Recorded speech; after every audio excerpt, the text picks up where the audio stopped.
Hello বন্ধুরা, Mrs রয়েস কিচেনে সকলকে স্বাগত জানাই। ভিডিওটা দেখতে থেকে আশা করছি তোমাদের খুব খুব খুব ভালো লাগবে।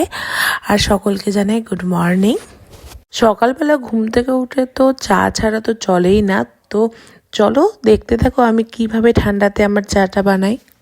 ঠান্ডা মানেই আমার বাড়িতে গুড় দিয়ে তো চা হবে। এটা অ্যাকচুয়ালি শরীরকে গরম রাখতে খুব হেল্প করে।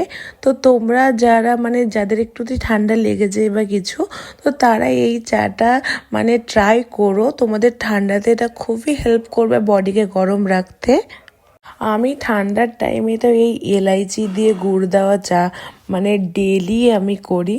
তো ভাবলাম আজকে এই রেসিপিটা তোমাদের সাথে শেয়ার করা যাক। বন্ধুরা, আমার ভিডিও তোমাদের কেমন লাগে সেটা তোমরা প্লিজ কমেন্ট করে আমাকে জানিও। তাহলে ওটাতে আমি আরও মোটিভেটেড হব আর আরও ভালো ভালো ভিডিও তোমাদেরকে বানিয়ে ছাড়তে পারবো। তাহলে ভিডিওটা আজকে এখানেই শেষ করছি।